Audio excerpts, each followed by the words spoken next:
अस्सलाम वालेकुम everyone. Aniza novel में आपका वेलकम है। नावल स्टार्ट करने से पहले आप लोगों को पता ही होगा कि क्या बोलने वाली हूँ। चैनल को सब्सक्राइब कीजिए, जिन लोगों ने नहीं किया है प्लीज़ पहले चैनल को सब्सक्राइब कीजिए। और जो खामोशी से सिर्फ सुनते हैं, लाइक भी नहीं करते, कमेंट्स भी नहीं करते, तो प्लीज़ आप लाइक करें, कमेंट्स करें, मुझे बताएं। अब मेरी इतने अच्छे अच्छे लिसनर्स हैं, मुझे आप सामने आओ, बताओ कि हाँ हम भी हैं। और जो मेरे को बहुत अच्छे अच्छे कमेंट्स करते हैं, सपोर्ट करते हैं, उनका बहुत बहुत बहुत शुक्रिया। बस ऐसे ही सपोर्ट करते रहिए, अपना प्यार देते रहिएगा। सो करते हैं नावल की तरफ रुख। ये जो नावल पढ़ने जा रही हूँ, मुझे रिक्वेस्ट की थी महानूर राना ने, हमारी स्वीट लिसनर्स ने। और आई होप आप सबको नावल पसंद आएगा ही। ये नावल की रिक्वेस्ट मुझे एक्चुअली मैं बताऊँ ना, ये 2-3 बार आ चुकी है। रमज़ान से पहले, ये रमज़ान में ही आई थिंक है, रमज़ान में ही मुझे आए थे, लेकिन रमज़ान की वजह से मैं नहीं पढ़ पाई थी, तो मैं अब ये कंप्लीट कर ही लेती हूँ। ठीक है, तो कहते हैं नावल स्टार्ट। नावल नेम है कैद इश्क बाय यामन ईवा, एपिसोड 1। और नावल कितना लॉन्ग है आई डोंट नो, फिर भी पढ़ते हैं। वो रोड पे छोटे छोटे कदम उठाकर चल रही थी, हाथ फिजा में उठाए जैसे हवा में कुछ टटोल रही थी। करीब से गुजरते लोगों ने तासिफ से उस मुकम्मल और खूबसूरत लड़की को देखा। इसे पलटकर पीछे की तरफ देखना चाहा। सीधी चलती रहो, पीछे क्यों देख रही हो? कान में लगे ईयरपीस से आवाज़ उभरी तो जल्दी सीधी हुई, और इसी पल एक तरफ रोड के पास मोबाइल कान से लगाकर टहलते हुए लड़के से टकराई, और टक्कर ऐसी ज़ोरदार थी कि उसका मोबाइल रोड पर गिरा। सिंहा गाड़ियों के पास खड़े गार्ड्स ने यूं चौकन्ना होकर निशाना बांधा जैसे कोई दहशतगर्द हो। देख कर चले, अंधी है क्या? वो लड़का से घूर कर कहा, सख्त लहजे में बोला और झुककर मोबाइल उठाया, जिसकी स्क्रीन बुरी तरह टूट चुकी थी। जी जी अंधी हूँ, सॉरी। वो गड़बड़ा कर एक कदम पीछे हुई तो वो चौंक कर उसे देखने लगा। ब्लू जीन्स पर प्लेन ब्राउन कुर्ता और हम रंग स्टॉलर चेहरे की गिर्द लपेटे वो लड़की कोई नौ उम्र कॉलेज गर्ल लग रही थी। शफाफ गुलाबी छलकाते चेहरे पर सिंहा ग्लासेस लगाए हुए थे। चेहरे पर इस वक्त कुछ कुछ परेशानी के साथ खौफ जाहिर हुआ था। वो कुछ नरम पड़ा। It's okay, be careful. वो एक मुतासिब नज़र अपने मोबाइल को देखता गाड़ी की तरफ बढ़ा। गार्ड ने जल्दी से गाड़ी को डोर खोला और वो बैठ गया। सिंहा प्राउड के आगे पीछे एक सिंहा जीप थी जिनमें गनमैन सवार थे। किसी सियासी शख्सियत जैसा प्रोटोकॉल था। वह अच्छी खासी मरूब होती, उसी तरह फिजा में बाजू सीधे किए टटोल टटोल कर चलती वापस रोड पर खड़ी गाड़ी के पास पहुंची, जहां 3 और लड़कियां खड़ी थी। डियर डन, मैंने कर लिया। It's was easy. वह सिंहा ग्लासेस उतार कर खुशी से चहक कर बोली, मगर ड्राइविंग सीट पर बैठती लड़की ने नासी नफ़ी में सर हिलाया। तुमने बात की तो मैं अंधा और गूंगा बनना था, मगर तुमने टुकड़ा लगाकर बात की। हाँ डियर डन नहीं हुआ। गाड़ी स्टार्ट करती रीमा ने मुंह बनाकर याद दिलाया, मैंने बात नहीं की, तुम लोग इतनी दूर थी, जैसे कैसे सुना? मैंने तो बस इशारा करके माजरत की। वो साफ मुकर गई। ब्लेंडर तो कर चुकी ही थी, पकड़ी जाती तो पेनाल्टी में और डियर मिल जाता। बात तो तुमने की, ये बोली, ये क्या सुनना कोई वाकई? बहुत दूर थी तुम, अब मकरो मत। पिछली तरफ का डोर खोलकर इसके साथ बैठती मरहा ने भी उसे घुरकर कहा, जबकि मनाल किसी सोच में गुम खाली रोड की मुखालिफ से देख रही थी, जहाँ से वसीलियाँ गाड़ियाँ तूफान किसी रफ्तार से रवाना हुई थी। सुनो, मुझे क्यों लगता है जिससे तुम टकराई हो वो किसी सियासी बंदे का बेटा था। मैंने उसका महंगा मोबाइल तोड़ दिया, शुक्र है अंधी बनी हुई थी, इससे कुछ नहीं कहा, नरमी से जाने दिया। वो झरझरी लेकर बोल रही थी। इसके आखिरी जुमले पर मनाल मायूसी से सर हिलाकर फ्रंट डोर खोलकर बैठ गई। नरमी से बात की मतलब कोई और ही था। इसे लगा था हदीर है, मगर हदीर जैसा सर्द मिजाज इंसान तो किसी अंधी लड़की को बिना बख्शे। अच्छा सुनो, आज शॉपिंग पर चलो मेरे साथ, भाई की शादी है, सर पर है, और तुम लोगों ने भी आना है, एंड आई एम श्योर कि शॉपिंग नहीं की होगी।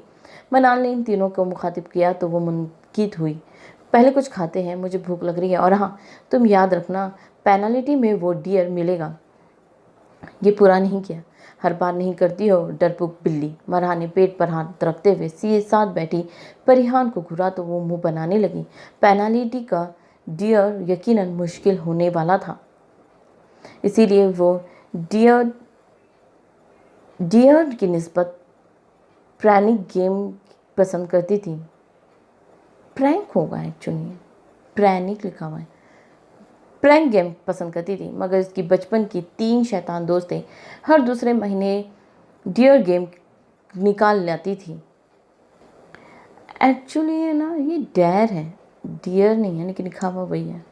डेयर गेम खेल निकाल लाती थी। वो चारों यूनिवर्सिटी में fine art department first year की स्टूडेंट थी। हल्ला गुल्ला करती, जिंदा दिल और शौक मिजाज, चारों ही अच्छी फैमिली से ही बिलोंग करती थी।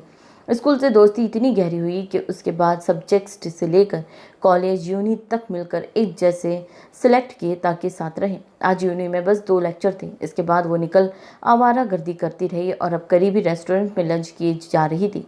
परियान उर्फ हान की पेनाल्टी के बारे में सोच सोच कर भूख उड़ चुकी थी। वो अच्छी तरह कॉन्फिडेंट लड़की थी, मगर बाकी 3 की नज़र में इससे बड़ा बुज़दिल और डरपोक इस दुनिया में कोई नहीं था, क्योंकि हर बार उससे आसान तरीन डर भी नहीं होता था। लोगों से सामना होते ही वो घबरा जाती थी कि कहीं पकड़ी ना जाए, और हर बार पकड़ी जाती थी। मगर इस बार इसकी एक्टिंग इतनी अच्छी थी कि वो लड़का इसका ड्रामा नहीं पहचान पाया। लेकिन इस बार वो खुद गड़बड़ा गई थी इस लड़के से बात करके, माजरत करके। आ जाओ, हाँ लेट्स डांस। पागल लड़की एक तरफ बैठी, वो अपनी दोस्तों की ऊंची आवाज़ पर चौंक कर उन्हें देखने लगी। तेज चिंगाड़ता म्यूजिक और बुरी तरह बिखरे हुए सब डांस करते किसी क्लब का मंजर पेश कर रहे थे। मगर ये मैरिज हॉल में मेहंदी का फंक्शन था। इसने नफ़ी में सर हिलाते हुए कानों को हाथ लगाया। खबरदार कोई बकवास नहीं, चलो डांस करो। अगर एक जगह मुजस्मा बनकर बैठी है ना, तो आई क्यों नहीं। इसके पास आती रीमा ने गुस्से से चिक कर कहा तो वो नाचार खड़ी होती कंफ्यूज सी सबको देखने लगी।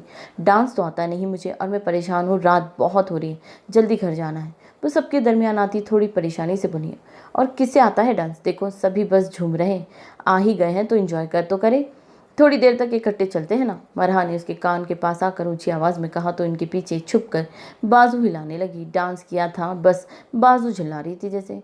दिमाग घर जाने पर अटका हुआ था। कुछ देर बाद वो कुछ परजोश होने लगी थी। दोस्तों के साथ कुछ उधम से घूम कर डांस कर रही थी जब किसी से बुरी तरह टकराई। अंधे है क्या, ये कोई मंडी है जो टक्कर मार रहे हैं। वो अपनी गलती मानने बिना गुस्से से पलट कर बोली, मगर सामने वाला से देखता कंग हो चुका था। शफाफ चमकते गुलाबी से चेहरे पर सफ़ेद स्टॉलर नुमा के अंदाज से चेहरे के गिर्द लपेटा हुआ था। हल्का फुल्का मेकअप में परकशिश नकुश वाजे हो रहे थे। भूरी आंखों का काजल, सिहा लकीर सबकी तवज्जो खींच रही थी। ओह आई एम सॉरी, गलती से टक्कर लग गया था। वो झुक कर शरीर अंदाज से बोला तो वो ठिठक कर उसे देखती एक कदम पीछे हुई। लगता था इसको टक्कर इसने बहुत इंजॉय किया था। वो दांत कचकचा गई। क्या हुआ, रुक क्यों गई, आओ डांस करें। वो बेतकल्लुफ़ी से हाथ थाम कर अपनी तरफ खींचकर बोला तो वो गड़बड़ा कर पीछे हटी। वो ढीठ और बेशर्म इंसान इसको कंफ्यूज देखकर हंस रहा था। नहीं मैं अब बस काफ़ी लेट हो गई हूँ तो। वो सारा इत्मीनान भुलाए भकला कर बोलती पलटी, यहाँ ज़्यादा ज़बान चलाने से कोई नुकसान नहीं हो सकता। रीमा और मरहा सब में घुसी खूब इंजॉय झूम रही थी। इसे मनाल को ढूंढने के लिए नजर दौड़ाई तो वो दूर कुछ ख्वातीन और लड़कियों के साथ बातें कर रही थी। वो तेज़ी से उसी की तरफ बढ़ी। मना, वो परजोश सी मनाल को पुकारती साथ से गुजरते शख्स को जोर से कंधा मारती लड़खड़ा कर संभली। जुमला अधूरा छोड़ गया। ध्यान से, संजीदा आवाज़ पर उसने पलट कर उसे देखकर करारा जवाब देना चाहा, मगर घबरा कर नजरें चुराना पड़ी। वो वही लड़का था जो रोड पर टकराया था। इसने अब भी अंधेपन का ड्रामा करना बेहतर समझा। आई एम सॉरी, मैं जल्दी में था। सामने वाले की बारोब शख्सियत को देखकर इस बार वो भी बला इरादा माजरत कर गई। सफ़ेद कॉटन की कुर्ता शलवार पर ब्राउन बास्केट पहने वो सुर्ख व सफ़ेद रंग वाला संजीदा सा इंसान इसकी माजरत पर बिना कुछ कहे पलट गया। अजीब इंसान, वो बड़बड़ा कर पलटती मनान या किसी को भी बिन बताए बिना बाहर की तरफ गई। इसकी कॉल पर ड्राइवर गाड़ी लेकर दरवाजे के सामने पहुंच गया। सर घूम रहा था। इतने शोर और हंगामे से निकल कर सुकून मिला था। घर पहुंची तो लॉन में मिसेस शाइस्ता इंतजार में टहल रही थी। क्या वानी, आप सोई नहीं, वह अनजान बनती उनके पास पहुंचकर पूछने लगी। इतनी देर से आई हो, शुक्र करो तुम्हारे अंकल आज घर नहीं आए। इसे गश्मगी नज़रों से घूर कर अंदर बढ़ गई। वह गहरी सांस भरकर अंदर अपने कमरे में पहुंची तो बेड पर बेचैन सी लेटी पूर्वा उसे देखती उठी। अपिया, आप आ गई, मुझे नींद ही नहीं आ रही थी। वो आंखें रगड़ती उसे देख कर रही थी। अपना स्टॉलर उतार कर वो बाल खोलती उसके पास आई। ओ मेरी प्यारी गुड़िया, मेरी जिंदगी। इसे खींचकर बेसाख्ता चुमती गले से लगाती अपने साथ सुला गई। वो जानती थी परवा थकी हुई है, नींद में है, मगर इसके इंतज़ार करती रही थी। पूर्वा भी उसके सीने से लग कर सुकून से सो गई। रात की सियाही फैलने पर इस वक्त खान हवेली के पर शिकवा इमारत में ढेरों ढेर रोशनियां जल रही थी। घर की बड़ी औरतों की निगरानी में मुलाजमों ने खाना तैयार करके टेबल पर लगाया। सभी जानते थे खान हवेली के बड़े फर्द खान यूसुफ को रात का खाना वक्त पर और सबके साथ मिलकर ही अच्छा लगता था, इसीलिए सब इस वक्त ज़रूरी पाबंद से हाजिर हो जाते थे, सिवाय एक फर्द के जो नाराज़ होता था, कमरे में बंद हो जाता और बिल्कुल नहीं दी निकलता था। और इस वक्त भी वो गायब था। खानज़ादा कहाँ है? खाना नहीं खाएगी? खान यूसुफ साहब ने खाने की टेबल पर उसकी कमी शिद्दत से महसूस करते हुए बेचैनी से पहलू बदला। वो मर्दान खाने में है, खाने से मना कर दिया। खान बेगम ने बताते हुए एक नाराज़ नज़र अपने खामिन आज़ार पर डाली थी। वो गड़बड़ा गए। बेगम नाराज़ थी सो थी, अब बाप ने भी नाराज़ हो जाना था। क्यों क्यों मना किया है? किस बात पर नाराज़ है वो? खान साहब ने धाड़ का चम्मच ज़ोर से प्लेट में पटका। इनका खानज़ादा नाराज़ था और सबसे मज़े से खाना खाने लग आ गए थे। गुस्सा तो बनता था। शोर और धाड़ पर सन्नाटा छा गया था। टेबल पर मौजूद सब हवेली वालों को सब सुन गया था। आगा जान बस उसे सिर्फ जरगा में गलत फैसले पर टोका था। इतनी सी बात। खान आज़ार की बात पर इनकी घूरी पर दरमियान में ही रह गई। इतनी सी बात। तुमने मेरे खानज़ादा को पूरे जरगा के सामने टोका और तुम इसे इतनी सी बात कह रहे हो? कितनी मर्तबा समझाऊंगा, तुम्हारी सरदारी वक्ती है। इस इलाके का असर सरदार खानज़ादा ही है। वो जो चाहे फैसला करे, किसी की इतनी जरूरत नहीं होनी चाहिए कि उसे टोके। खान साहब ने तीज से बोलते हुए कुर्सी खसका कर परे किया और उठ खड़े हुए। इस वक्त वहाँ इनके दोनों बेटे और इनकी बेटों की बीवियां, बच्चे सब मौजूद थे, मगर इनका खानज़ादा नहीं था तो किसी की कोई अहमियत नहीं थी। खान आज़ार ने सर झुका लिया और जो इस इलाके के सरदार थे उनका रौब दबदबा कोई कम ना था, मगर दो इंसान थे जो इन पर भी रौब झाड़ते थे। एक इनका बाप खान यूसुफ और एक इनका बेटा खान साहब का लाडला खानज़ादा। खान यूसुफ से ना सिर्फ हवेली बल्कि हर इलाके में भी सब डरते थे। वो कोई जालिम जाबिर नहीं था, मगर इंतहा के गुस्सेले इंसान था। खान यूसुफ इस वक्त मर्दान खाने में पहुंचे थे। हवेली के मुलाजमों ने जल्दी से रास्ता दिया। वो कितनी देर खानज़ादा के कमरे का दरवाज़ा बजाते रहे और मन्नतें करते रहे, तब कहीं जाकर इसने दरवाज़ा खोला। ब्लू ट्राउज़र और शर्ट पहने वो रफ से हुलिये में खड़ा, डार्क ब्राउन बाल माथे पर बिखरे हुए थे। वो नील गो माइल आंखें कच्ची नींद से जागने की वजह सुर्ख हो रही थी। खाना क्यों नहीं खाया खानज़ादा? क्या हुआ है? किसी ने कुछ कहा? वो जल्दी से आगे बढ़कर इसके बिखरे बाल समेट कर मोहब्बत से पूछने लगे। सो रहा था मैं। सुबह सुबह खींच कर बाबा जरगा में ले गए, जहाँ मेरी बात की कोई अहमियत ही नहीं थी। नींद पूरी नहीं हुई थी। थकावट की वजह से पूरा दिन मुझसे कोई काम ना हो पाया। आप बस मुझे सरदार बनाने का ख्वाब छोड़ दें। और वो अकड़े हुए लहजे में बोलता वापस जाकर बेड पर गिरते हुए लेटा। इसकी तान एक ही जुमले पर टूटती थी कि सरदार नहीं बनना। खान यूसुफ बेड पर इसके पास बैठे। कैसे छोड़े? मैं चाहता हूँ इस इलाके में सबसे ज़्यादा इज्जत तुम्हारी हो, सबसे बड़ा मर्तबा तुम्हारा हो, मेरी हवेली के तुम ही वारिस हो। मैंने अपनी सरदारी ज़ाय नहीं करनी। मैं देखता हूँ आज के बाद किसकी हिम्मत है कि तुम्हें टोके या तुम्हारा फैसला ना माने। इसके बालों में हाथ फेर कर बोलते निसार होती नज़रों से इसका वजीहा दिलकश चेहरा देखने लगे। पर इस दुनिया में इन्हें सबसे ज़्यादा अजीज़ था, दीवाने थे वो इसके। यार आगा जान प्लीज़, मैंने पहले भी कहा था मुझे सरदारी या ऊंचा रुतबा नहीं चाहिए और ना ही मुझे इस हवेली का वारिस बनना है। बेजारी से बोलकर चेहरा तकिए में छुपा लिया। वो जो हवेली के हर फर्द पर अपना हक जमाता था वो वारिस बनने से इनकारी था। आप क्या और भी पोते हैं ना, अपने शौक़ इन पर पूरा करें, मुझे बख्श दें। मुझे आम जिंदगी चाहिए। इसने अपने बड़े भाइयों और अपने चचा के बेटों का हवाला देते हुए नाक चढ़ाकर चिड़चिड़े लहजे में कहा, मेरे शेख जैसा कौन है भला? चलो आओ खाना खाएं। तुम्हें पता है ना, तुम भूखे रहो तो हमें तुम्हारे आगा जान भी कुछ नहीं खा पाएंगे। इसे मनाते हुए कहा। वो जच होकर उठा, तकिया बेड पर जोर से पटका। इस ब्लैक मेलिंग पर इन्हें नाराज़गी से देखा था। वो लापरवाही से नजरें घुमा गए। आप जाएं, मैं फ्रेश होकर आता हूँ। इस तरह नाक चढ़ाकर कपड़े निकालता हुआ बोला। इनके लबों पर सुकून भरी मुस्कुराहट आ गई। जानते थे वो नाराज़ है। इस जरगे में बाप ने बोलने क्यों नहीं दिया? वो गलत फैसला ले रहा था, ये भी खबर मिली थी।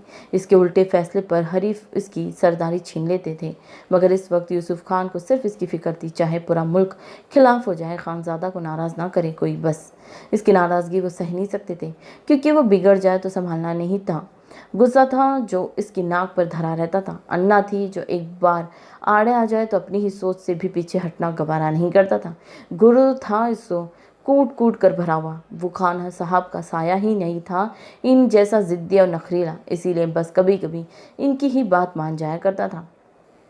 इसके फ्रेश होने आने तक वो वहीं बैठे रहे। फ्रेश नम चेहरा लिए वो बाहर आया तो इन्हें देखकर नफ़ी में सर हिलाया। ब्राउन शलवार कमीज़ में इसका दराज वजाहत से भरपूर सरापा बहुत परकशिश लग रहा था। ड्रेसिंग के सामने रुक कर बाल ब्रश किए, परफ्यूम स्प्रे किया। तैयारी ऐसी जैसे किसी पार्टी में जाना हो। आगाजान के साथ खाने की टेबल पर पहुंचा तो सबके चेहरों पर मुस्कुराहट फैली। हानी बेगम ने जल्दी से ताज़ा गरम खाना इसके लिए डाला। बाप को इसने सही से नज़रअंदाज किया था। इसके पचकान अंदाज खान आज़ार ने मुस्कुराहट दबाई। वो कुछ दिन इस तरह नखरे दिखाने वाला था। सब हंसते मुस्कुराते बातें करते खाना खा रहे थे। खाना खाकर वो उठा तो किचन में खड़ी गुलजान पर एक उदास नज़र डाली और पलट कर चला गया। हदीद के लिए तो मैंने अपने भाई और डैडी के साथ कई बिजनेस पार्टनर्स अटेंड की है। ये बंदा जिस शान से इंटर होता है बस वही सब कुछ बैकग्राउंड हो जाता है। मेरे डैडी ने बहुत ज़्यादा इंसिस्ट किया है तो वो मेहंदी पर आया है, क्योंकि उसे बिज़नेस के सिलसिले में फ़ौरन जाना था। ये कोई आम बात नहीं थी कि वो आया। मनाल चमकती आंखों से बोलती जा रही थी। रीमा और मरा इसे तबसरे में बराबर की शरीक थी, जबकि हान इस मामले में बस सर हिलाने का सारा इंजाम दे रही थी। इसकी फैमिली में कोई बिजनेसमैन नहीं था कि वो हदीद या किसी भी XYZ को जानती। वो चारों इस वक्त कैंटीन में बैठी थी। जब कोक पीती मनाल को फिर से हदीद याद आया। वो इसका दोस्त और पसंदीदा टॉपिक था। इसे अक्सर डिस्कस करती थी। ये तो अब सब के लिए आम बात थी। खास बात ये थी कि इसके भाई की शादी पर हदीद आया था और इन सब ने भी उसे देखा था। वो ना कोई एक्टर था, ना करेक्टर और ना ही सिंगर। बस बिजनेस की फ्रेश डिग्री लेते ही अपनी फैमिली की बनी बनाई बिजनेस एम्पायर पर ख्वामखा किंग बन जाता था। ऐसे बिजनेस की फील्ड में आए कुछ ही अरसा हुआ था। उम्र तकरीबन 26 साल थी। वो जवान था, ज़हीन था, जदी पेशी रईस था और खूबसूरत भी। ये सब बातें मनाल ने उन्हें बताई थी, क्योंकि बकौल इसके वो वहदीद की करीबी दोस्त थी। वो मनाल, तुम्हारा जो पिछला क्रश था वो सिंगर? हान ने कोक का बड़ा सा घूंट भर कर इसे पूछना चाहा, जब वो एक को तपती घुरी से नवाज कर इसकी बोलती अधूरी बात पर ही बंद करवा चुकी थी। इसका और हदीद का कोई जोड़ है? इसके पास बस आवाज़ है। और मतलब हदीद के पास आवाज़ नहीं? वैसे पिछले साल तुमने ऐसे ही इस सिंगर के लिए कहा था कि इसके जोड़ का कोई इस दुनिया में नहीं। वो साहिर है, जादूगर है, चुड़ैल है, जिन है, बलाबला। हाँ, लंबी लंबी हाँकती हकीकत को कुछ ज़्यादा बयान करने में लगी थी जब मनाल ने उसकी गर्दन दबोची। वो सब क्रश थे, आते जाते मौसम।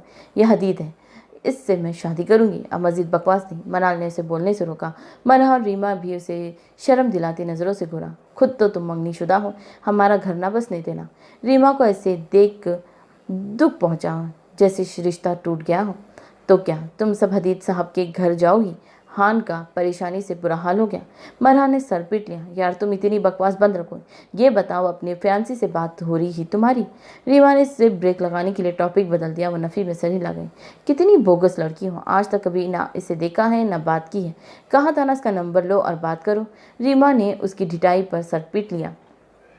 आनी कहती है स्टडीज़ पर फोकस करो। बात की बात तो बात बढ़ जाएगी। फिर ये ना हो कि लड़का शादी पर इसरार करने लगे। वह भी अपनी आनी के अल्फाज दोहरा रही थी। अपनी आनी को समझा दो, इतनी कोई हुर नहीं होना, ना ही तुम्हारी बातें ऐसी ढंग की है कि बात करते ही बात बढ़ाकर शादी करने की जिद करे।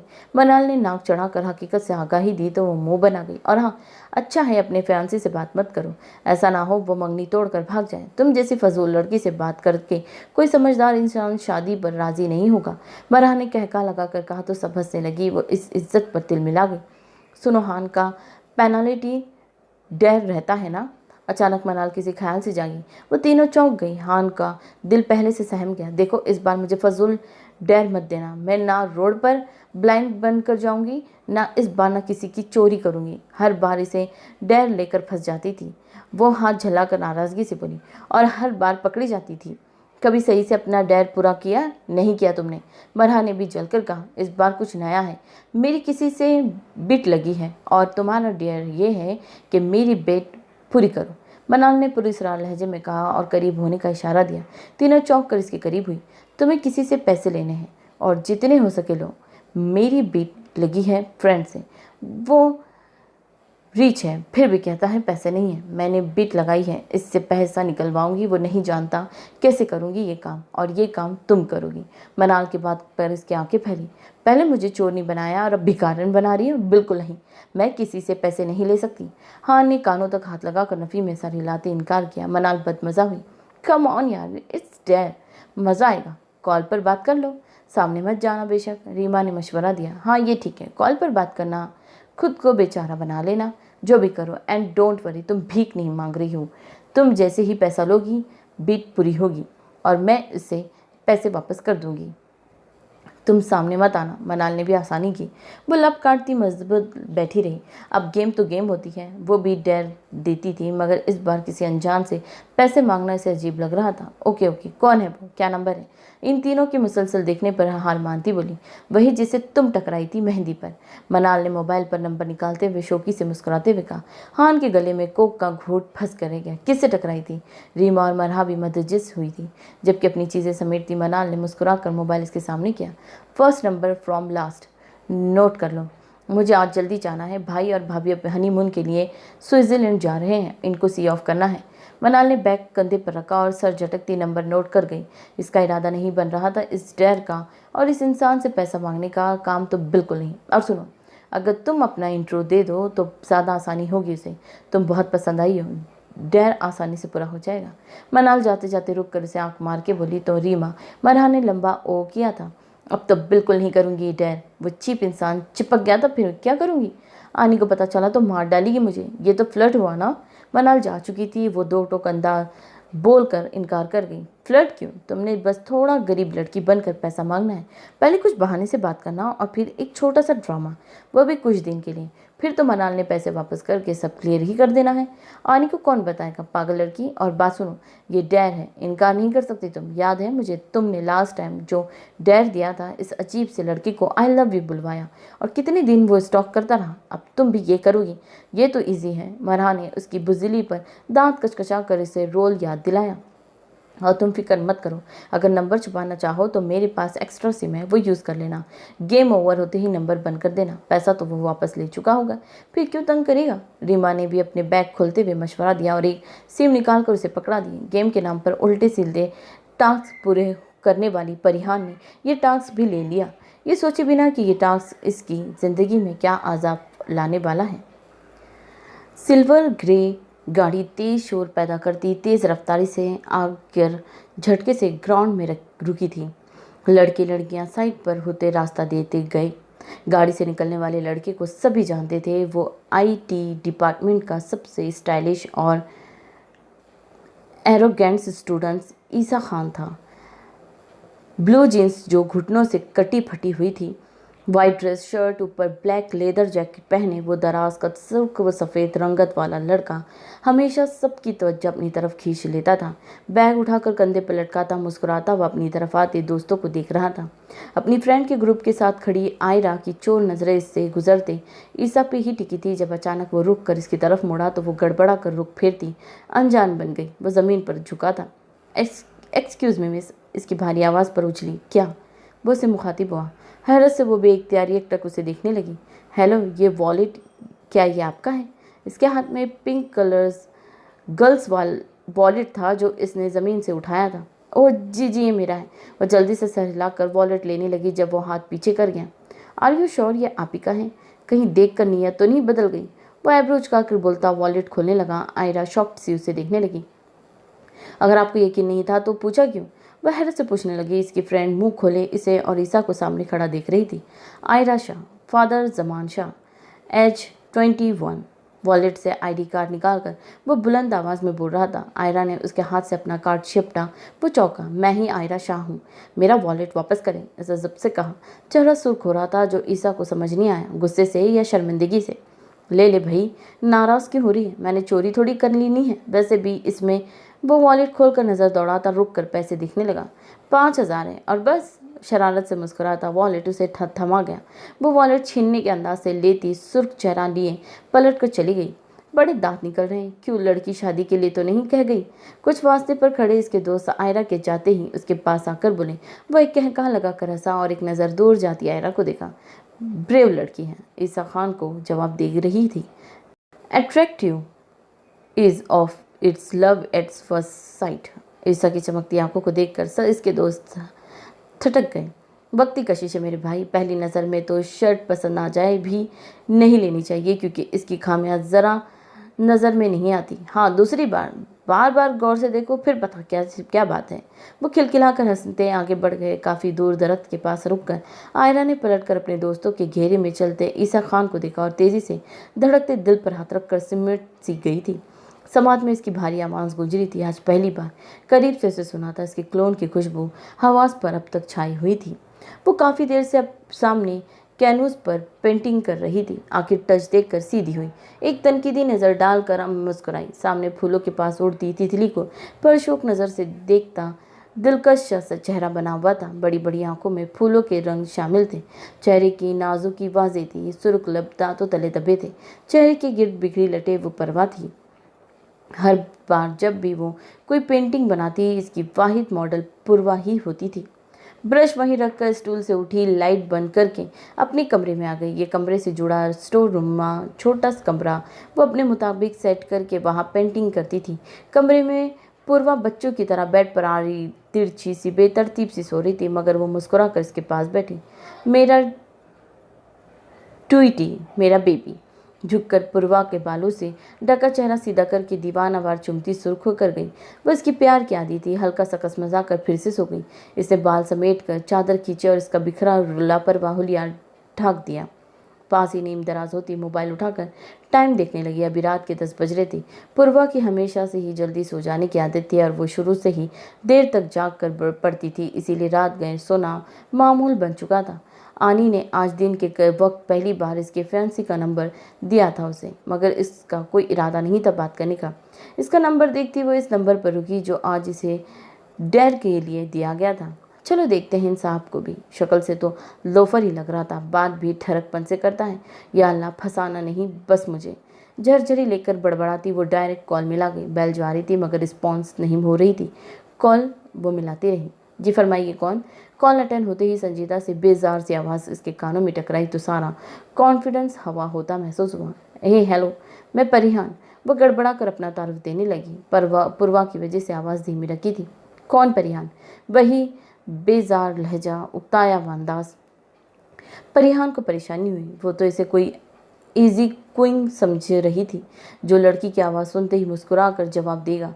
और मनाल ने यह भी तो कहा था कि वो इसे अच्छी लगी थी, तो क्या नाम नहीं जानता था वो? परिहान, हम मिस्टर सरफराज हाशिम की मेहंदी पर मिले थे। आई मीन टकराए थे। मैंने वाइट ड्रेस। वो तफसील से अपना तारुफ दे रही थी जब वो टोक गया। आपने ये सब बताने के लिए कॉल की मिस परिहान, और मेरा नंबर कहाँ से लिया आपने? इसके एटीट्यूड पर इसका दिमाग घूम गया। अजीब बद दिमाग इंसान था।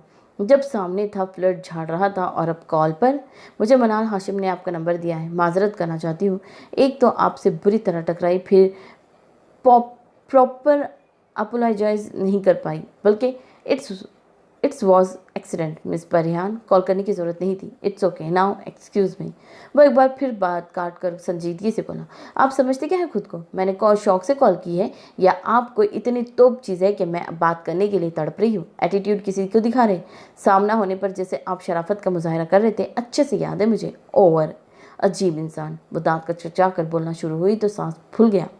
दिल चाहा मनाल के जाकर बाल से जड़ से खींच ले जिसने झूठ बोला कि इसे परिहान अच्छी लगी है। कॉल काट कर मोबाइल साइड टेबल पर पटका और गहरे गहरे सांस भरने लगी। हाथ बुरी तरह कांप रहे थे। एक तो किसी अनजान से यूँ बात करने का डर सता रहा था, ऊपर से इसका नखरा। परिहान का दिमाग खौल उठा। मोबाइल पर कॉल आ रही थी उसी नंबर से। वह घबरा गई। कुछ ज़्यादा बोल गई क्या? यकीनन अब वो नखरे पर पछता रहा होगा। माजरत करेगा, सही से बात करेगा। इसे सर झटका। जी चाहा आज ही बस डर पूरा करके सिम तोड़े और जान छुड़वा ले। जी फरमाएं। कॉल अटेंड करते ही वो चलकर बोली, सॉरी बोले मिस परिहान, अभी और इसी वक्त अपने वो बेकार अल्फाज वापस ले जो मुझे बोले हैं। सर से आवाज़ पर वो खौफजदा हुई। मोबाइल सामने करके दोबारा से नंबर देखा। वो इंसान इतना अजीब और खौफनाक बर्ताव क्यों कर रहा था? शक्ल से तो आई सेट से सॉरी टू मी। वो धाड़ा। परिहान के हाथ से मोबाइल छूटकर गोद में आ गिरा। दिल जोर से धड़का। चेहरे पर पसीना आने लगा। कौन था आखिर वो? देखें, मैंने बहुत मजबूरी से आपको कॉल की है। मुझे। वो गड़बड़ा कर जल्दी से बेचारेपन के नाकाम एक्टिंग करने की कोशिश करने लगी। सॉरी करे मिस परिहान। इसकी फनकारती आवाज़ पर इसका हलक खुश्क हुआ। बुरी फंसी थी। I'm sorry. हकला कर अभी वो यही बोल पाई थी जब कॉल कट गई। वो साकित से बैठी रह गई। शायद वो गलत कर बैठी थी। वो बज़ाहिर हंसमुख इंसान बहुत सख्त, सर्द और ख़तरनाक लग रहा था। उसने झरझरी लेकर साइड लेटी पूर्वा को गले से लगाकर किसी कर किसी गुड़िया की तरह खुद में भीज लिया। ओफो। परिसा, परिहान और पूर्वा 3 बहनें थीं। इनके माँ बाप एहसान और शगुफ्ता दोनों डॉक्टर्स थे। डॉक्टर एहसान एक रात सोए तो सुबह उठ ही नहीं पाए। इनके अचानक खामोश मौत ने इनकी फैमिली को हिलाकर रख दिया। परिसा तब FAC की स्टूडेंट्स थी, परिहान 10th की और छोटी पूर्वा 6 क्लास में थी। डॉक्टर शगुफ्ता ने खुद को बेटियों के लिए मुश्किल संभाला था। खानदान में इन्हीं की बस एक ही बहन थी, शाइस्ता, और ऐसे मौके पर उन्होंने बहुत साथ दिया। 20 साल परिसा BSCC का इम्तिहान देकर फारिग हुई तो डॉक्टर शगुफ्ता की एक साथी डॉक्टर मारिया के रिश्ता मांगा, पर इनके बेटे के साथ शादी कर दी। इनकी तबीयत इन्हें डराने लगी थी। डॉक्टर एहसान के बाद इनकी ज़िंदगी की वीरानी ने इन्हें बहुत डरा दिया था। वह अपनी बेटियों को ज़िंदगी में ही अपने घरों का कर देना चाहती थी। वो बहुत खूबसूरत थी और इनकी बेटियां बिल्कुल इनकी परतोड़ थीं। शफाफ गुलाबी सी रंगत और शहद रंग आँखें और बाल, वो सब देखने वालों की तवज्जो खींच लेती थी। परिहान जब कॉलेज गर्ल थी, इसकी खाना शाइस्ता के ससुराली रिश्तेदारों से इसका रिश्ता आ गया। लड़का अच्छा था, घराना भी बहुत सुलझा हुआ था। लड़का यूनिवर्सिटी स्टूडेंट्स था। मिसेस शगुफ्ता ने कुछ सोच विचार के बाद परिहान की मंगनी कर दी। परिसा की तरह परिहान ने भी कोई एतराज़ ना किया, ना ही लड़के को देखने परखने का मुतालबा किया था। इसकी एंगेजमेंट के 3 माह बाद किसी ऑपरेशन के दौरान ज़रा सी गलती पर पेशेंट की तबीयत बिगड़ जाने पर शदीद टेंशन की शिकार होती डॉक्टर शगुफ्ता का BP शूट कर गया। पेशेंट को तो डॉक्टर ने संभाल लिया, मगर पहले से कमज़ोर दिल डॉक्टर शगुफ्ता जिंदगी हार बैठी थी। इनकी मौत पर परिहान और पूर्वा के सर पर कयामत से गुजरी थी। परिसा अपने हस्बैंड के साथ कनाडा होती थी। वो माँ की मौत पर आई थी, मगर वो बहनों के लिए परेशान हाल थी। वो इन्हें अपने पास नहीं रख सकती थी, ना ही अकेला छोड़ सकती थी। मिसेस शाइस्ता जो बे औलाद थी, अपनी खुशी से इन दोनों को अपने घर ले गई। परिहान पूर्वा को यहाँ पूरी तवज्जो और प्यार मिला था। आनी तो हमेशा से बहुत प्यार करने वाली थी। इनके खालू वकार साहब भी अच्छे से पेश आते थे, मगर वो इनके ज़्यादा घर से बाहर रहने पर गुस्सा होते थे। पूर्वा तो बाप के बाद माँ के भी जाने पर परिहान की बहुत आदी हो चुकी थी। वो 16 साल की हो चुकी थी, मगर बहुत खामोश सी रहती थी। घर से ज़्यादा बाहर नहीं जाती थी, ना ज़्यादा फ्रेंड्स बनाती थी। वो बस परिहान के इर्द गिर्द घूमती थी, मगर परिहान की फ्रेंड्स थी जिनके साथ वो बाहर भी जाती थी, हल्ला गुल्ला भी करती थी और हर मस्ती करती भी थी। अब वो यूनी स्टूडेंट्स थी, फिलहाल इसे लिमिट्स याद रखी हुई थी, मगर शाइस्ता बेगम को इसका हर वक्त घूमना फिरना डराता था और वो इस मामले में बहुत ज़िद्दी साबित होती थी। इसीलिए उन्होंने जो ड्राइवर को इन बहनों के लिए रखा था, वो ख़ास तौर पर परिहान की जासूसी भी करता था और मिसेस शाइस्ता को सब तस्वीर देता था कि वो कहाँ गई है। खान हवेली के मैदान खाने में इस वक्त खान यूसुफ बेटों के हमरा बैठे थे। दूसरे इलाके के खान हाकिम खटक इनके सामने आ बैठे थे। ये हमने दुश्मनी ख़त्म करना चाहते हैं खान साहब। हम दोनों जानते हैं कि आपके बेटे का कत्ल याकूब खान ने जानबूझकर नहीं किया था। लड़ाई हुई थी खान साहब, गोली तो दोनों ने चलाई थी।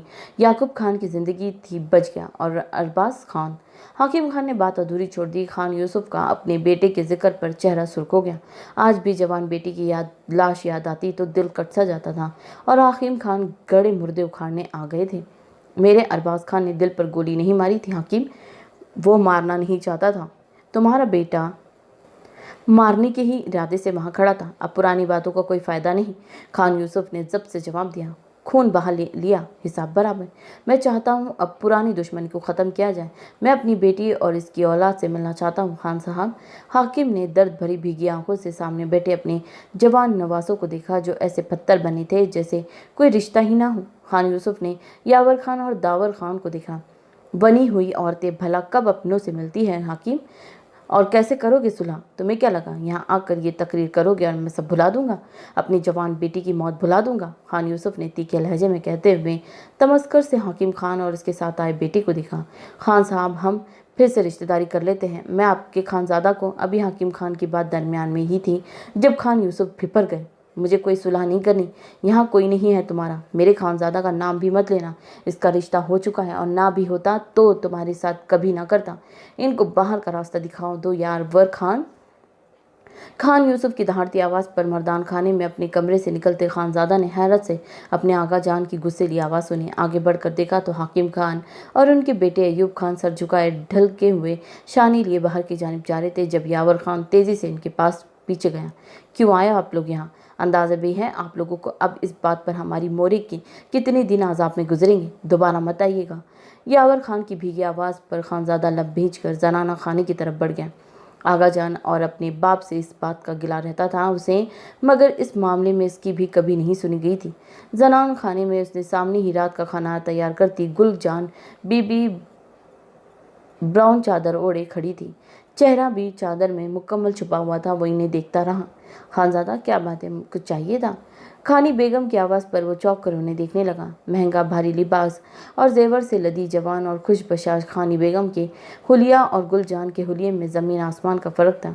इसके दिल पर बुरा होने लगा। मुझे भूख लग रही है मोरे, वो धीमे लहजे में बोलता एक बार फिर गुलजान बीबी को देखने लगा, जो इसकी बात पर तेज़ी से बर्तन उठाने लगी थी। मैंने खानज़ादा को खाना दे दूँ? मैं ज़रा लड़कियों को भी देख लाऊं। पिछले बाग की तरफ गई थी। खानी बेगम ने किचन की तरफ मुंह करके आवाज़ लगाई और इसने कहकर बाहर निकली, और वो बस गुलजान को देख रहा था जो इसके लिए खाना डालकर अब ला रही थी। सालन में कीमा और कोफ्ते, गरम नरम गोल रोटी और साथ सलाद, सब कुछ ट्रे में रखा हुआ था। अपनी लाडली की पसंद का खाना बनाती रहती है मोरे, कभी हम गरीबों को भी पूछ लिया करें। दावर इसी वक्त आया था। ट्रे में सजे सालन को देखकर मुंह बनाया। दोनों ही खानज़ादा की पसंद के थे। ये छोटा है, इसका हक ज़्यादा है। गुलछान मुस्कुराकर खानज़ादा के बाल संवारती मोहब्बत से बोली। वाह आए। खान आज़ार तन फन करते कमरे की तरफ चले गए। गुलजान का हाथ कपकपाया था। आप पर सबसे ज़्यादा हक मेरा है मोरे गुल, इन सब को चलने दे। मुझे आपका हाथ का खाना बहुत पसंद है। खानज़ादा ने इनका लजरता हाथ थाम कर मोहब्बत से चुमते हुए कहा तो उसकी आंखें नम हो गई। दावर ने छोटे भाई को मुस्कुराते देखा।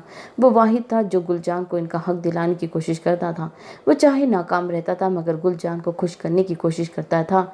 लड़कियां बाग से लौट आई थी। सामने खानज़ादा और दावर को देखकर जल्दी से चादरों को दुरुस्त किया। सलाम लाला, आज तो आप ही घर नज़र आ रहे हैं। इसकी छोटी बहन पलूश इसके पास आकर बैठी। चचा की बेटियां वहां से कमरों में चली गई। जी हाँ, आज जल्दी आ गया, आप जा सकते हैं अपनी बेगम के पास लाला। वो बहन को जवाब देकर शरारत से बोला तो अपनी बीवी को कमरे की जाती देखते हुए दावर ने चौंक कर उसे देखा और शर्मिंदा हुआ। जानता हूँ तुम बाप मत बनो मेरे, हर जगह नज़र घूमती है तुम्हारी। वो उसे घूर कर वहाँ से अपनी कमरे की तरफ चला गया। वो दोनों बहन भाई हंस पड़े। लाला मेरा एडमिशन करवा देना मेरी यूनी में, और जरशे का भी, वो भी पढ़ना चाहती है। प्लीज़ आका जान से बात करें ना, वो मन्नत भरे लहजे में बोली तो आखिरी निवाला लेकर इसने टिश्यू से हाथ साफ करते हुए सर हिलाया। पलूशन ने जल्दी से पानी का गिलास भर कर उसे थमाया तो इसने नफ़ी में सर हिलाया। खाने के फ़ौरन बाद पानी नहीं पीते। मैं करूँगा आका जान से बात। अब मुझे अच्छी सी चाय बनाकर पिलाओ और ख़ुद मत बनाना। जरशे को कहना तुम बहुत बुरी चाय बनाती हो। इसके खाली हो चुके बर्तन मुलाजमा ने आकर उठा लिए, मगर खाना पीना वो कभी मुलाजमों के साथ का हाथ का पसंद नहीं करता था। पलूशे की वैसे भी काम करने से जान जाती थी। खुशी से सर हिलाकर भागी। जरशे तो सब काम छोड़कर भी खानज़ादा के लिए चाय बनाती थी, और जाने कितनी लगन से बनाती थी कि वो भी बस उसी के हाथ की चाय मांगता था। खान आज़ार अपनी इस बीवी से कह दो अपने घर वालों को अगर वो पैगाम भिजवा रही है सुलह के तो भूल जाए, वो अपनी खुशी से बनी की हुई बेटी से दोबारा मिल सकेगी। सरदार खान यूसुफ अब भी मरा नहीं है कि सब मनमानियाँ करने लगे।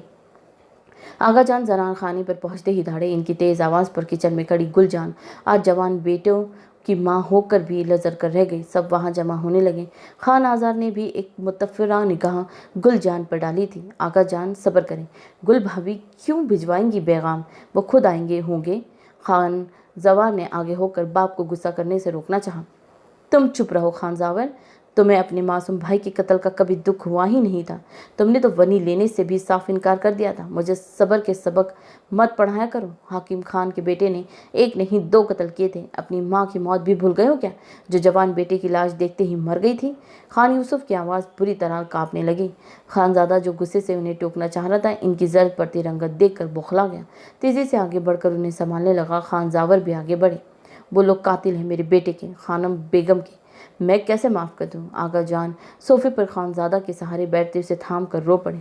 खान आज़र गुलजान पर चीख रहे थे। खान यावर तो नाना के जाने के बाद ही हवेली से निकल गया था। दावर बेबसी से बाप का रवैया देख रहा था, जबकि खानी बेगम और खान जावर की बेगम सना खामोशी तमाशाई बनी हुई थी। लड़कियां कमरों में दबक गई। खानजादा अपने दादा को सीने से लगाए बेचारगी से चुप करवा रहा था। हर बार ऐसा कुछ हो जाता था तो वो बाप को रोक सकता था, ना दादा को, और गुलजान बनी होने की वजह से बिना कसूर की सजा की हकदार ठहरती। मैं नहीं कर सकती फजूल डेर, इतना एटीट्यूड दिखा रहा था, वो रूड हो रहा था। परियान अगले ही दिन इन्हें साफ इनकार कर गई। वो तीनों सर पकड़ कर बैठ गई। तो तुम क्या समझी, लड़की की आवाज़ सुनते ही फ्लैट हो जाएगा? भाई अच्छा खासा लड़का है, नखरा तो करेगा। अगर इतना इजी होता तो हम डैर क्यों देते तुम्हें? रीमा ने उसकी कम अकली पर से समझाया। आजकल वो अपने एग्ज़ाम्स को लेकर बिजी है, शायद इसीलिए थोड़ा डिस्टर्ब होगा, मगर मेहनत जारी रखो। याद रखो तुमने बस पैसे ही तो लेने हैं। मनान ने उसे दोबारा से हिम्मत दिलाई। परियान का सख्त मूड ऑफ हुआ। वो कैसे उन्हें तफसील बताए कि कैसे इस लड़के ने माफ़ी तक मंगवा ली। ये बात खुद इसके लिए शर्मिंदगी का बास थी, तभी छुपा गई।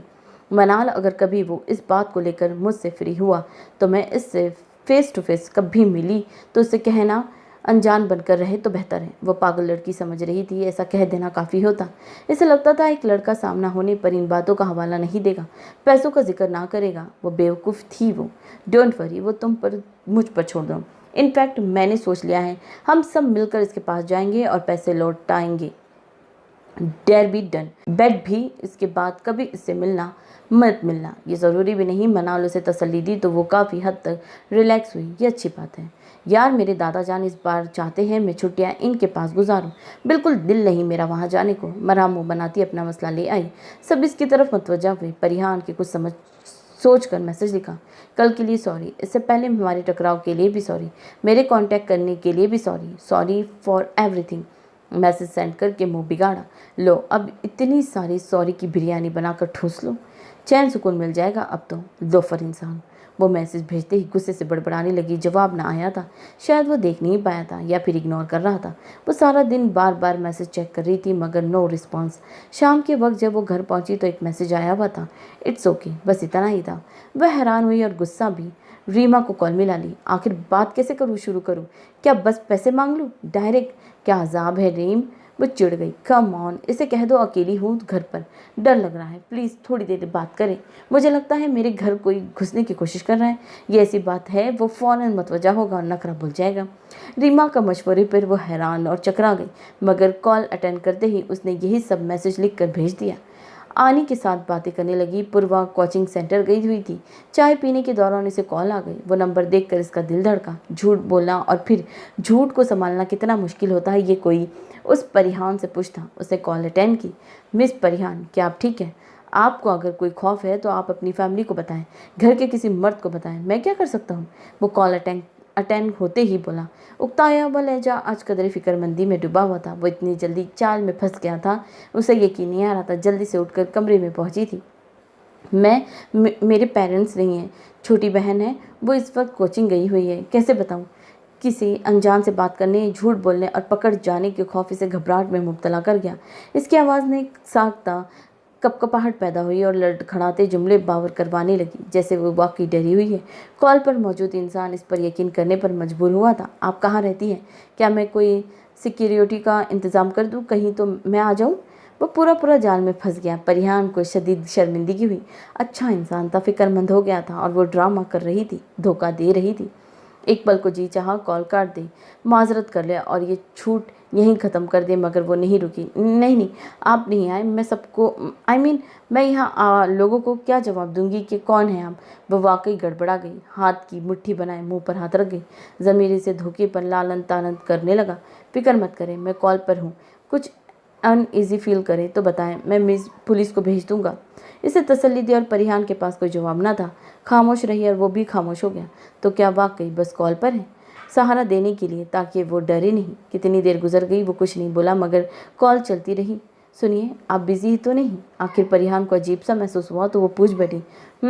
I am, but it's okay, वो मसरूफ सी आवाज़ में बोला और फिर इसे खामोश का वक्फा तौलील होने लगा। परिहान को बेचैनी महसूस होने लगी।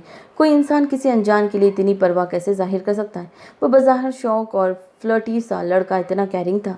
ना वो वक्त पास कर रहा था, ना स्वीट हो रहा था, मगर वो एक लड़की की मजबूरी में इसका साथ दे रहा था, एक काबिलियत इंसान की तरह। ओके थैंक्स, आप कोई मसला नहीं। मेरी बहन आ गई है और अंकल भी। वकार साहब और पूर्वा के आने पर वो बेसाख्ता उससे कह गई। ऐसे इंसान को डैर की तौर पर भी धोखा देना बुरा लग रहा था। टेक केयर, वो दो लफ्ज़ कहकर कॉल बंद कर गया। परिहान कितनी देर हाथ में मोबाइल लिए बैठी रही। अपिया, पूर्वा इसके पास पहुंचकर पुकार रही थी। वो चौंकी और मुस्कुरा कर उससे बैग लिया। मेला पाला टूई। वो प्यार लाड़ से परवा के गाल चुमती जा रही थी। पूर्वा ने बमुश्किल से जान छुड़ाई। आप जानती हैं, मैं नेक्स्ट ईयर कॉलेज गर्ल बन जाऊंगी। मुझे बेबी जैसा ट्रीट करना छोड़ दें। वो अपनी यूनी पोनी झल्ला कर बोलती नाक चढ़ा रही थी। परिहान इसे देखकर खिलखिलाई। वो वाकई बड़ी हो रही थी, मगर परिहान को वो अब भी बच्ची ही लगती थी। वो बड़ी बहन से ज़्यादा माँ थी परवा की।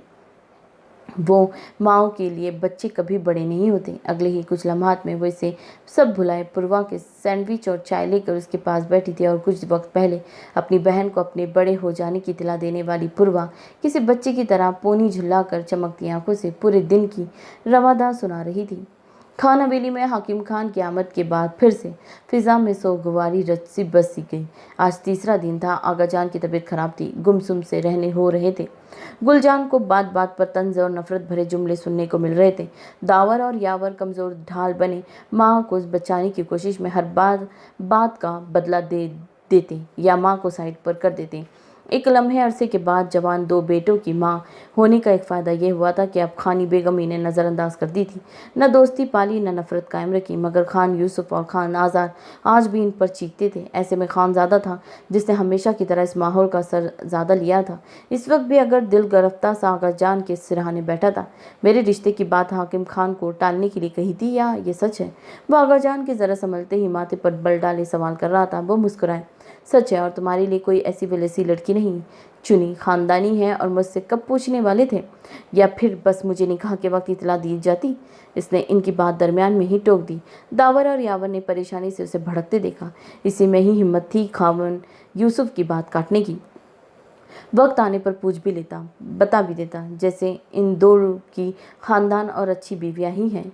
मैंने ये फैसला तब ही कर लिया था जब खान मूसा ने वो हरकत की थी, इलाके में हमारी नाक कटवाई थी। खैर, मुझे यकीन है कि तुम्हें मेरे फैसले को से कोई एतराज़ नहीं होगा। वो मूसा का जिक्र करते सर झटक गए और मुस्कुरा कर अपनी बात मुकम्मल कर की। मूसा ने जो भी किया, मेरा इससे कोई लेना देना नहीं आका जान। मैं आपके फैसले पर कोई तब मानूंगा अगर मेरा दिल राज़ी हुआ तो। मेरे साथ ज़बरदस्ती का सोचिएगा भी नहीं। वो इनकी दवाइयों का जायज़ा लेने के बहाने नज़रें चुराता दो टोक लहजे में बोला। खान यूसुफ ने बेचारगी से उसे देखा। यार, तुम्हारा दिल राज़ी हो जाएगा, तुम मिले ही कहाँ वो लड़की से अभी, बल्कि आगा जान ने उसकी शादी कर ही दे अब। दावर ने शरारत से बोलते हुए बात को संजीदगी में जाने से रोका। आगा जान तो इसकी शादी की बात पर ही परजोश हो गए थे। जी हाँ, इस घर में कोई रौनक हो, मूसा भी शायद लौट आए उसी बहाने। यावर की बात पर आगाजान ने अफसरदगी से सर इस बात में लाया। मूसा को बुलाने के लिए ज़रूरी है कि इसका पता वो कहाँ है। मुझे बिना सोचे समझे शादी नहीं करनी। वो इनकी खुशियों पर आराम से पानी फेरता बोला। खान जवान की शहरी और पढ़ी लिखी लड़की लाना चाहते थे, या फिर मूसा की तरह मर्जी की चाह में नादानी करके सारी उम्र के लिए मुंह छुपाना चाहते हो? याद रखना खानज़ादा, तुम मेरी सरदारी और इस हवेली के वारिस हो। तुम्हारी हर गलती से सर आंखों पर, लेकिन अपने आगा जान को मायूस मत करना। मैं तुम्हारी ज़िंदगी बर्बादी करने नहीं देख सकूंगा। खान यूसुफ तड़पते लहजे में बोलते जज्बाती वार करने लगे। खानज़ादा झुंझला गया। इसी वक्त वो आगा जान और खानज़ादा की बहस को मुस्कुरा कर इंजॉय करते बड़े भाइयों के सामने इनकार नहीं कर सकता था। वो जानता था इनकार की सूरत में आगा जान इसकी बरतरी जाहिर करेंगे और ये बात इनको दोनों को हट करेगी। खान यूसुफ के 3 बेटे थे। बड़े बेटे खान यासिर की एक बार लड़ाई हाकिम खान के बेटे अयूब के साथ हुई थी। दोनों जवान थे, तीज में एक दूसरे पर गोली चलाई। अयूब खान का निशाना दिल पर लगा, जबकि खान यासिर का निशाना चूक गया था। जवान कत्ल हो गया, जरगा बिठाया गया और खून के बदले वनी में हाकिम खान की छोटी बेटी गुलजान मांग ली गई। खान जावर ने वनी लड़की के साथ निकाह करने से साफ इनकार कर दिया, क्योंकि वो जिस लड़की से शादी करना चाहते थे वो शहरी लड़की इन रस्म और रिवाज को नहीं मानती थी और खान जवार के साथ दूसरी शादी कभी ना करती। मजबूरन खान आज़ार की निकाह में गुलजान आई थी। कुछ ही वक्त बाद जवार की शादी सना बेगम से, जबकि खान आज़ार की शादी खान यूसुफ की अपनी भतीजी खानी बेगम से हो गई। खान जवार की पहली बेटी हुई थी। खानी बेगम के यहाँ पहली भी बेटी हुई, जबकि गुलजान ने पहला बेटा पैदा किया। खान यावर और एक ही साल बाद दूसरा बेटा खान दवार पैदा हुआ। आगा जान को वारिस मिल गया था, मगर वनी की बेटियों को वारिस के तौर पर कबूल करना इनके लिए मुश्किल हो रहा था। और फिर कई मन्नतों और मुरादों से सना बेगम और खानी बेगम के यहाँ एक साथ बेटे हुए थे। मूसा और खानजादा में चंद माह का फर्क था। मूसा बड़ा था। आगा जान को अपनी भतीजी खानी बेगम का बड़ा बेटा खानजादा शुरू से अजीज था। ऐसा नहीं था कि वो फ़र्क करते थे या बाकी सबको प्यार नहीं करते थे, मगर हमेशा से ही खानज़ादा का जो मकाम इनके दिल में था वो किसी का नहीं हो सका, और इस बात का इज़हार वो अक्सर सरेआम कर जाते थे और किसी को बुरा नहीं लगता था। मगर खुद खानज़ादा को ये बात परेशान करती थी, और लड़के होने के बावजूद खान यूसुफ हर ख्वाहिश, हर हसरत इसके वजूद से पूरी करते थे, जिसकी वजह से इसे वो भी करना पड़ जाता जो वो करना नहीं चाहता था। इस वक्त वो मूसा के जिक्र पर उठकर कमरे में आ गया। आगा जान ने तासिफ से उसे जाते देखा। सब हवेली वाले इन दोनों की खास दोस्ती और मूसा के हवेली छोड़ जाने के बाद से खानजादा की उदासी के बारे में जानते थे। खुद वो लोग भी कहाँ खुश थे। मूसा का एक अचानक गायब हो जाना सबके लिए तकलीफ और परेशानी का बायस था। खान यावर आगा जान से नई फसल का हिसाब किताब डिस्कस करने लगा। दावर वहीं खामोश बैठा था। अपने कमरे में आकर खानजादा ने साइड टेबल पर पड़ी तस्वीर उठाकर देखी। दो शौक शरारती मुस्कुराहट लिए ऊंचे लंबे पठान लड़के एक दूसरे के कंधे पर हाथ रखे खड़े थे। आंखों का रंग एक जैसा नीलगो माइल था, मगर नकुश अलग थे। मूसा लौट आओ, अब तो क्या 3 साल कम है संभालने की? वो तस्वीर में अपने साथ खड़े लड़के से मुखातिब आंखों में नमी भर आई। 3 साल पहले अपनी जुनूनी और शिद्दत भरी मोहब्बत की वजह से वो अपनी ही जिंदगी की रौनक छीन चुका था। फिर जब बेसुकूनी ने कहीं टिकने ना दिया तो वो सुकून की तलब में अपनी यादों में पीछा छुड़वा कर वो हवेली छोड़कर कहाँ गया कोई नहीं जानता था। ईसा लैपटॉप की स्क्रीन पर नजरें गाड़े मसरूफ बैठा था। उंगलियां तेजी से कीबोर्ड पर बिना रुके चल रही थी। अचानक कॉल आने लगी तो इसने कान में लगे एयरपीस पर उंगली टच करते यस की। ईसा कहाँ? आओ यार, चल कर चिल करते हैं। जहाज से रेस की बीट लगाने वाला हूँ। और इसके दोस्त हुस्न की परजोश आवाज़ एयरपीस से गूंजी तो उसके ने मुंह बनाया। मेरी असाइनमेंट रहती है, ये तेरा बाप बनाएगा? ईसा ने अपनी मखसूस बदजबानी का मुजाहरा किया। हुस्न समझ गया आज वो फिर काम में फंसा हुआ होने की वजह से बेजार हो रहा है। इसकी नज़रें अब भी स्क्रीन पर जमी थी। उंगलियों की हरकत भी बदसूरत इसी रफ्तार से चल रही थी। यार कल संडे है, पूरा दिन है, मंडे को सबमिट करवा देना। हमने भी नहीं बनाई। हुस्न ने उसे रिलैक्स करना चाहा, उसके बगैर मजाजो नहीं था। कल घर जाऊंगा, पिछले 2 हफ्तों से घर नहीं गया। अब तो आगा जान को डर लगने लगा है, शादी कर बैठा हूँ। वह आगा जान की बात करते हुए मुस्कुराया था। कम ऑन, अभी से शादी, वो भी तुम? मुझे तो लगता है कि तुम्हारी लाइफ एडवेंचर में गुजर जाएगी, शादी नहीं करोगे कभी। हुस्न की बात पर इसने मुस्कुराहट दबाई। दोस्त से बेहतर वाकई दुनिया में कोई आपको नहीं पहचान सकता। जाने दो, अभी शादियों में कुछ नहीं रखा, ना ही आज न कल लड़कियों मोहब्बत के काबिल होती है। इसे सर्द लहजे में कहते हुए सर झटका। इसी बातों पर अक्सर मूसा की मिसाल इस पर बहुत पड़ती थी। मूसा का ख्याल आते ही वो उदास हुआ। लिव दिस टॉपिक, तुम आ रहे हो या नहीं? इट्स सैटरडे नाइट, अपना काम तो तुम संडे नाइट भी कर सकते हो। हुस्न पर हर हाल में उसे मनाने की कोशिश कर रहा था। तुम लोग तो जान छोड़ो मेरी, कुछ खुद भी कर लिया करो। मुझसे तो एक बार मुकाबला करते हुए तुम जीत गए थे, खुद करो इस बार भी। वो जहन बट्टा जाने पर बदमज़ा होता नाक चढ़ाकर इस पर चढ़ दौड़ा। प्लीज़ ईसा आ जाओ, जाज ने न्यू लैम्बोर्गिनी ली है, 3रा दिन है, इसके शो ऑफ दिमाग की दही कर दी है। वो अपना मुंह तभी गोल कर गया जब इससे एक बार अच्छी खासी जलालत वाली ये हार दिया दे गई। आ जा यार। इस बार मोबाइल झपट कर अहमद ने बात की और इसका बस नहीं चल रहा था। वो रो रो कर ईसा का दिल पिघला दे। पता नहीं कौन सी मनुष्य घड़ी में तुम दोनों मेरे पल्ले पड़े थे। तुम दोनों का बस चले तो शादी भी मुझसे ही कर लो, ताकि सारी जिंदगी तुम्हारी इन फजूल शौकियों को पूरा करते गुजार दूं। दफा हो जाओ। वो चीख कर बोलता लैपटॉप एक तरफ फेंक चुका था। वो दोनों हंसने लगे। जानते थे अब चाहे वो गालियां दे या मारे, मगर आएगा वो ज़रूर। जाज इसे भी खास पर ख्वाहिश थी। वो कॉल कट करके बिखरे बालों में उंगलियां चलाते बेचारगी से लैपटॉप को देखने लगा। जिस तवज्जो से वो काम कर रहा था यकीनन 1-2 घंटों में पूरा हो जाता था। वो आराम से चला जाता, मगर इन दोनों ने सारी तवज्जो का बेड़ा गर्क कर दिया था। दांत कचकचा कर उठा। रब से ट्राउजर शर्ट में जा सकता हूँ तो चला जाता, लेकिन वो ईसा खान था, सज धज कर ही बाहर निकलना था। आधे 1 घंटे में वो शावर लेकर मुकम्मल तैयार अपनी सिल्वर ग्रे गाड़ी में हुस्न की भेजी लोकेशन की तरफ रवाना हो चुका था। इसे देखकर जाज गर्दन अकड़ाए अपनी लैम्बोर्गिनी से निकला तो ईसा के लबों पर इसकी same silver grey colour sports car देखकर तमस्कर भरी मुस्कुराहट उभरी। अबे कलर स्कीम से क्या बनता है, गाड़ी कायरन लेनी थी ना। ये तो पागलपन है। लैम्बोर्गिनी और बुगाटी का क्या मुकाबला। रिजल्ट बिना रेस किए सब जानते थे। ईसा की हंसती आवाज़ पर जाज ने दांत पीसकर हुस्न को देखा, जो एक लैम्बोर्गिनी के मुकाबले में दुनिया की सबसे तेज रफ्तार गाड़ी लाना चाह रहा था। वहां खड़े सब लोग ही जानते थे कि बुगाटी का मुकाबला लैम्बोर्गिनी नहीं कर पाएंगे जब ड्राइवर भी ईसा जैसा हो। अब वो पीछे भी नहीं हो सकता था। ईसा सीने पर बाजू लपेट कर मुस्कुरा कर उसे देख रहा था, फिर आगे बढ़कर उसके करीब रुका और उसकी कार को झुक कर देखने लगा। एक चांस देता हूँ, इज्जत से बगैर मुकाबला किए निकल जाऊँ, बस मेरे इन बद दिमाग दोस्तों के सामने मत आना। अगर आज यहाँ रेस हुई तो कहीं इज्जत नहीं रहेगी तुम्हारी इस महंगी गाड़ी की। गाड़ी का जायजा लेते हुए जाज के पास झुककर ईसा ने कहा तो वो लब भींचता पीछे हो गया। अगले 5 मिनट में वो दोनों समेत वहां से जा चुके थे। अहमर और हुस्न का मुंह बन गया था। बुज़दिलों की तरह बिना रेस किए भींच दिया इनको। अहमर की बात पर वो कंधे उचकाता अपनी गाड़ी की तरफ बढ़ा, फिर रुक कर उन्हें देखने लगा। काम कर रहा था, फारिग नहीं हूँ कि आते जाते चूजों के सामने अपने आप साबित करते फिरो। तुम्हारे कहने पर आ गया, इतना बहुत है। मैदान खाली छोड़कर जाने वाला बुज़दिल होता और मैं खड़ा हो गया हूँ, वो बहुत है। इन दोनों को घूर कर कहा और जन से गाड़ी भगा गया। अगर इसका दिल नहीं था रेस का तो नहीं की। चाहे ये बात बताने के लिए इसे बदजात खुद चलकर आना पड़ा। वो सर फिरा आया और चला भी गया। पहले रोज़ की तरह उस लंबी कॉल के बाद जैसे परिहान के लिए गोल्डन डोर खुल गया था।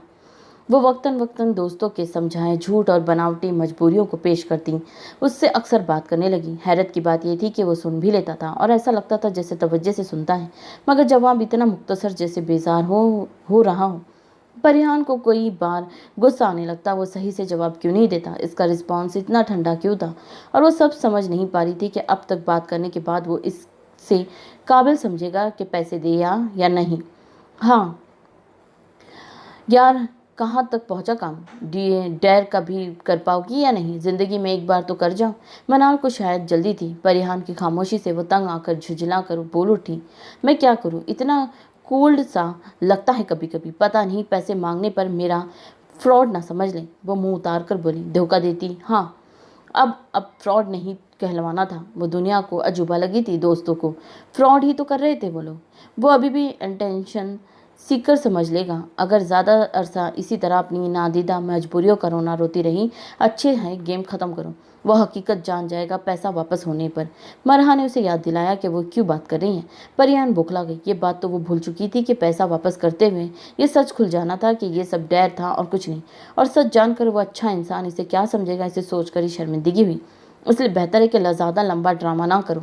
कम से कम झूठ हो ता सच्चाई खुलने पर शर्मिंदगी ना हो। हमारा मकसद पैसा लेकर गायब होना नहीं है, बट पूरी होगी तो इसको पैसा वापस दिया जाएगा। रीमा और मनाल की आवाज़ पर वो चौंकी। इनके जुमले सुनकर सर हाथ पर मारा। ये क्या कर बैठी थी? इसे अपनी बातें सारी याद आने लगी। मुझसे प्रॉमिस करे कभी हकीकत में नहीं मिलने का कहेंगे और ना हम मिलेंगे। अगर कभी सामना हुआ तो आप अजनबी बनकर गुजर जाना। परिहान ने उसे एक बार हिदायत दी थी, जैसे इसने हमेशा की तरह मैसेज देखते हुए ओके कहा था। मैं शर्मिंदा नहीं होना चाहती। मैं आप सबको बता देती हूँ, सामना होने पर आपने कभी तरस खाया तो मुझे देख दुख होगा। बेहतर है अजनबी बन जाए। ये इसका निहायती अक्लमंदाना जुमला था, जैसे लिख कर ही इसने खुद को दाद दी थी कि कैसे बात संभाल गई।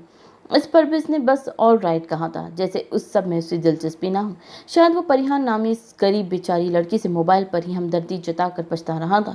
परिहान, मनाल ने उसे झंझोड़ा तो वो अपने ख्यालों से जाग कर सवालिया नज़रों से तीनों को देखने लगी।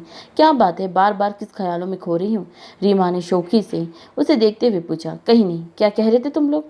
वो नफ़ी में सर हिलाकर अपनी तमाम तवज्जो इन पर कर गई। मैं बता रही हूँ कि वो अपने एग्जाम्स से फ्री होते ही अपनी फैमिली बिजनेस में इन हो चुका है। ज़्यादा लेट मत करो। और वो मुझे कहीं अब कमाने लगा है, इसलिए पैसा दिया। मुझे बेट जीतनी है, बस अब इससे पैसे मांग लो। अमाउंट मैं बताऊंगी तुम्हें। मनाल की बात पर इसने सर हिला दिया। अब करना ही था। इससे बेवक्त ख्वामखा की झूठी अदाकारी से जान छुड़वाना ही बेहतर था। वो सारी सोचे झटक कर, सेमेस्टर एग्जाम होने वाले थे, इन सब से जान छुड़वा कर वो अब वैसे भी अब स्टडीज पर फोकस करना था। वो यूनी से जल्दी घर चली गई। क्या हो गया, अब क्या करूंगी? वो परेशानी से लैपटॉप की स्क्रीन को तक रही थी। इसकी फाइल्स कॉर्पोरेट हो रही थी। लैपटॉप पर बार बार हैंग हो रहा था। वायरस आ गया है, इसको एंटीवायरस करूं वरना सब फाइल्स क्रिप्ट हो जाएगी और फिर रिकवर नहीं होगी। फिजा की बात पर वो घबरा गई। इसके सब लेक्चर, असाइनमेंट और इतना डेटा पड़ा था, कुछ फाइल्स क्रिप्ट हो चुकी थी। ये कैसे करोगी? अभी मैं ये सब नहीं कर सकती। वो परेशानी से ओपन फाइल्स क्लोज करके बोली। फिजा ने एक परसोच नजर इस पर डाली। वो चौंकी। तुम तो सीनियर ईसा खान से इस दिन क्या बात कर रही थी?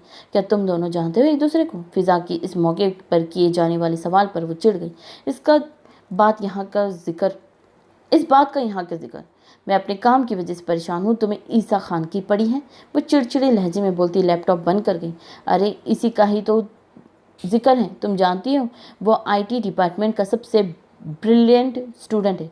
वैसे तो वो काफ़ी एरोगेंट है, किसी की हेल्प करता नहीं है, बट कभी मूड में हो तो जूनियर को हेल्प आउट कर देता है। ये इशू उसके लिए बच्चों का खेल है। फिजा की बात पर वो लपकारती ईसा को सोचने लगी। अगर इसने मदद करने से मना कर दिया तो शर्मिंदगी होगी ख्वामखा। वो मतलब सी अपनी जगह से उठी, लैपटॉप बैग में डालकर उसे तलाश करने लगी। या वो यूनिवर्सिटी की बिल्डिंग के बाहर सर्कल में बने ग्रॉसी प्लॉट में बैठा होता है या लैब में। वो लैब से निकलता नजर आ गया तो इसकी तरफ भागी। इसकी अच्छी बात यह थी कि वो हर वक्त अपने फ्रेंड्स के साथ नहीं घूमता था, वरना बात करना मुश्किल होता था। ईसा बात सुनिए। इसकी पुकार पर वो रुक कर पलटा और अब्रू चढ़ाई जैसे इसे पुकारना नागवार गुजरा हूँ। ईसा खान, पूरा नाम ले मिस। हमारे दरमियान ऐसी कोई फ्रेंडशिप नहीं है कि आप मेरा फ्रैंकली नाम ले। वो जैसे नाक चढ़ाकर नखरे से बोला तो आयरा को यकीन हो गया वो मदद भी नहीं करेगा। जी सॉरी, और अगर आप माइंड ना करें तो मुझे हेल्प चाहिए। कोई और वक्त होता तो मैं वहीं से पलट जाती, मगर इस नक चढ़े खानजादा से बात करना ना करती, मगर इस जल्द अपनी लैपटॉप ठीक करवाना था। क्या हेल्प? इसने बेजार लहजे में पूछा। मेरा लैपटॉप हैंग हो रहा है, फाइल्स भी क्रिप्ट हो रही हैं, मुझे समझ नहीं आ रहा क्या करूं। अपनी मुश्किल बताते हुए इसकी वाकई रोनी सूरत बन गई। ईसा ने कुछ सोचकर सर हिलाया। Okay let me check, relax, it's not a big deal. वो कुछ देर पहले बेजारी से बोलने वाला एकदम से अपनी बन गया, जैसे बहुत मेहरबान हो। इसके चलने पर आयरा इसके पीछे हो ली। इसके साथ चलना बहुत अच्छा लग रहा था, अपना आप इससे बहुत सा लगने लगा था। चोर नजरों से उसे देखा, जो कंधे पर बैग लटकाए मोबाइल पर कुछ टाइप कर रहा था। नीलगो माइल आंखों का रंग कुछ अलग सा लग रहा था। इसका रंग बहुत प्यारा था। वो कद भी दराज थी, फिर इसकी ड्रेसिंग हमेशा शानदार होती थी। आयरा को ढूंढने से भी कोई खामी नजर ना आई थी इसमें। एक जगह रुककर वो इसकी तरफ कदम पलटा तो वो गड़बड़ा गई। बचपन से सुनते आए हैं नीचे देखकर चलना चाहिए। क्या तुम अपनी नज़रों को काबू में रखकर नहीं चल सकती? आप अपना लैपटॉप दो मुझे। इसने एक नज़र आयरा के चेहरे पर डालते हुए जता कर कहा तो वो बुरी तरह शर्मिंदा हुई। वो निहायत बेशरम और बदलिहाज था। आयरा ने झरझरी लेते हुए लैपटॉप बैग से निकालकर उसके सामने किया। ईसा ने वहीं ग्रॉसी प्लॉट पर बैठते हुए तेजी से हाथ चलाते कुछ ही वक्त बाद सब ठीक करके लैपटॉप इसके सामने किया। वो जो महू से उसे तक रही थी, हैरत से स्क्रीन को देखा। It's done. वायरस था जिसकी वजह से सब क्रिप्ट हो रहा था। एंड नाउन डिवाइस कांटेक्ट नहीं करनी चाहिए। Take good care of your thing. मैं हर वक्त मूड में नहीं था होता हेल्प करूं। वो मदद करके भी बेमरवती का जाहिर कर चुका था। वो आयरा ने आस्तगी से थैंक्स कहा तो गॉगल्स लगाते हुए सर खम करता हुआ मुस्कुरा कर इसे एक नज़र देखा, वहाँ से चला गया। अजीब धूप छाँव सा मिजाज था।